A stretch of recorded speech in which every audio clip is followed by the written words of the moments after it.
po si Glenn R. Marso, Tubong, Pampanga, pero ngayon ay naninirahan na sa Sariaya, Quezon.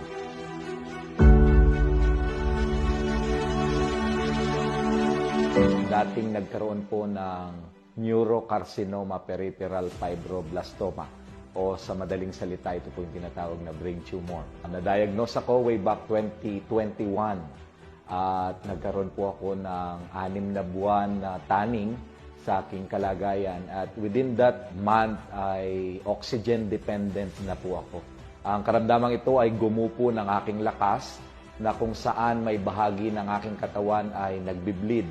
Mata, tainga, ilong, sumusuka ako ng dugo at gulay na ako for how many months. Talagang bedridden po ako. At the same time, maraming mga gamot na sinubok pero one time ay merong isang kaibigang bumisita sa akin sa katawan ni Dr. George Ilustre. Narinig niya yung aking sitwasyon at pinakilala si One Opti.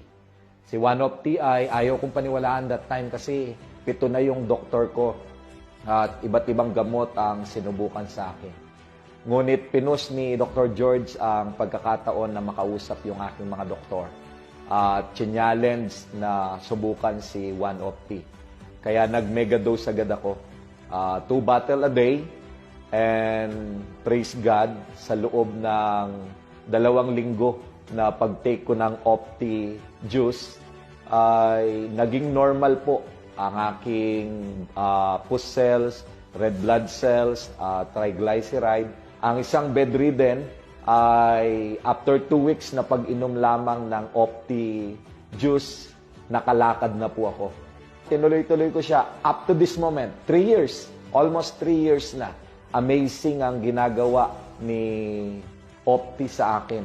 Dahil kapag wala siya sa buhay ko, baka wala na rin ang buhay ko.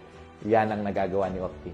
Ito yung talagang may re-recommend ko hanggang sa kapu-apuhan ko dahil ultimong mga anak ko nasubukan ang Opti at lahat ay nakaranas ng kaginawaan. I'm Glenn R. Marso and proud user ng One Opti and highly recommended ang One Opti.